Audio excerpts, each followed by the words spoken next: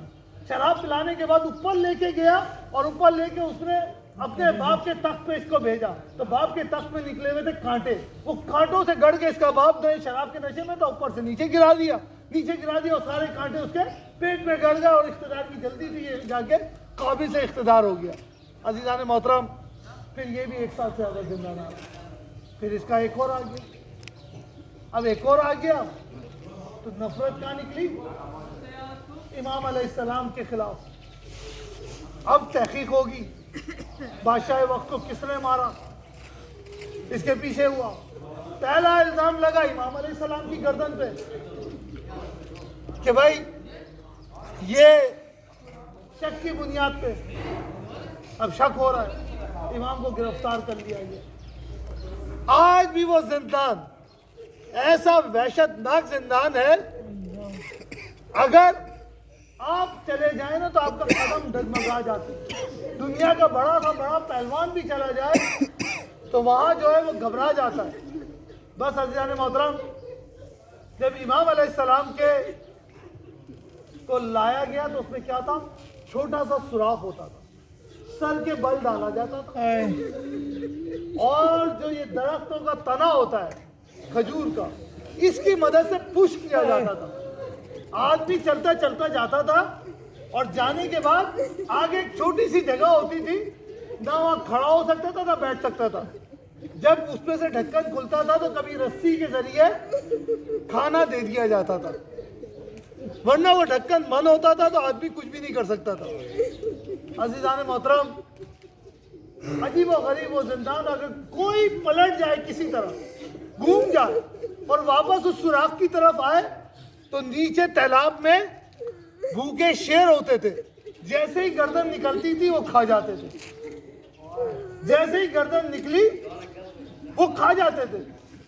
امام علیہ السلام نے، اب کیا ہوتا ہے کہ ڈھکن کھلا، ایک جانی پہچانی آواز وہ کہتی ہے مولا میں آپ کے لیے پنیر لے کے آئی ہوں اور اپنے ہاتھوں سے میں نے روٹی بنائی ہے، آپ کو پنیر بہت پسند ہے نا، اور کھجور لائی ہوں مولا آپ کے لیے لائی ہوں، آپ کی آزادی کا پروانہ لکھوا کے لائی ہوں بادشاہ سے، آج آپ آزاد ہو جائیں گے، آپ بے گناہ ہیں، آپ میرے باپ کے قتل میں آپ کا کوئی ہاتھ نہیں ہے مولا، آپ کو بے گناہ ادھر قید کیا گیا ہے، آپ آزاد ہیں۔ مولا نے اس کی آواز سنی، کہا اچھا، اور کہا مولا میں نے ابھی مزدور بلائے ہیں، ابھی میں نے مزدور بلائے ہیں، مزدور آ رہے ہیں، وہ سرنگ کھودیں گے، آپ کو نکال لیں گے باہر۔ عزیزان محترم، امام کے سامنے جب یہ آیا کہ مولا میں اپنے ہاتھ سے روٹی بنا کے لائی ہوں، پنیر لائی ہوں، کھجور لائی ہوں، مولا اتنے آپ اسے نوش فرمائیے، اسے آپ کھائیے،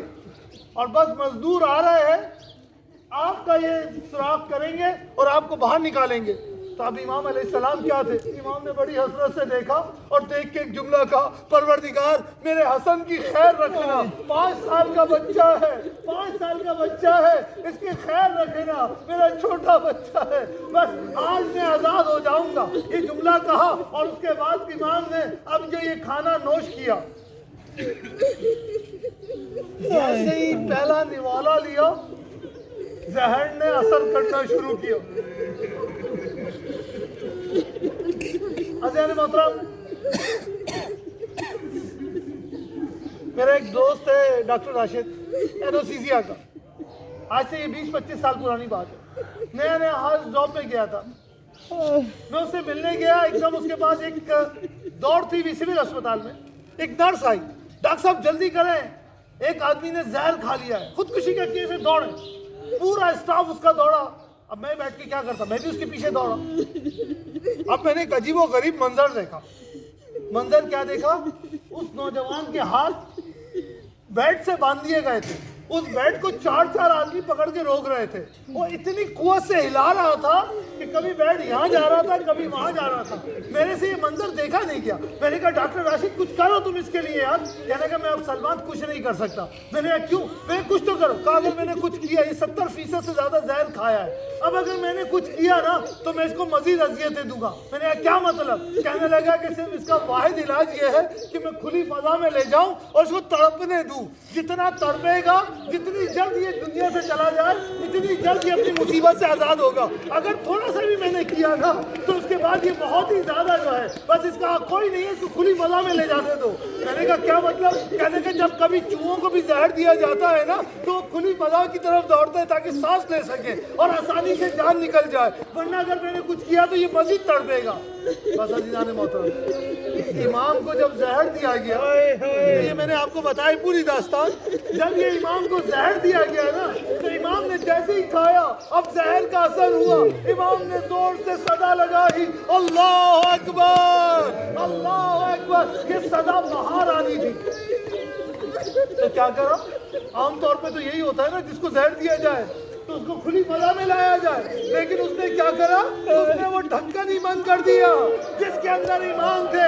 اب امام ایسی جگہ پہ، جب انسان کو زہر دیا جاتا ہے تو زمین پہ لٹایا جاتا ہے، جتنے ہاتھ پاؤں چلائے، لیکن امام کی تو جگہ ایسی تھی، نہ امام ہاتھ چلا سکتے تھے، نہ پاؤں چلا سکتے تھے، نہ پاؤں پھیلا کے لیٹ سکتے تھے۔ اب امام علیہ السلام اپنا سر دیواروں میں مار رہے تھے، کبھی ادھر مارتے تھے، کبھی ادھر مارتے تھے، کبھی ادھر مارتے تھے، اور یاد رکھیں جب کبھی سرداب میں کوئی شخص ہوتا ہے اس کی آواز اوپر نہیں جاتی، لیکن امام علیہ السلام کی آوازیں تھی باہر آ رہی تھی، اور اس کے جو نگہبان تھے وہ رو رہے تھے، سپاہی اور رو رہے تھے، اس نے پوچھا تم کیوں رو رہے ہو، چلو یہاں سے، تو دیکھ نہیں رہی، وہ قیدی کہہ رہا اللہ اکبر، اللہ اکبر، بڑی اذیت میں ہے، اس نے کہا جاؤ یہاں سے، تمہیں اذیت کے اندر ہے، اور اس کے بعد جب امام کی آوازیں آنا بند ہوئی تو امام کا جنازہ نکالا گیا اور بتایا گیا یہ ہمارا سپاہی تھا جو سلاجوق سے لڑنے گیا تھا، سلاجوق سے لڑنے گیا تھا۔ عزیزان محترم، غسل دینے والوں کو بلایا گیا، جب غسل دینے والے آئے وہ جانتے نہیں تھے کون ہے یہ شخص، انہوں نے دیکھا نہیں تھا، اب جیسے ہی چادر اٹھائی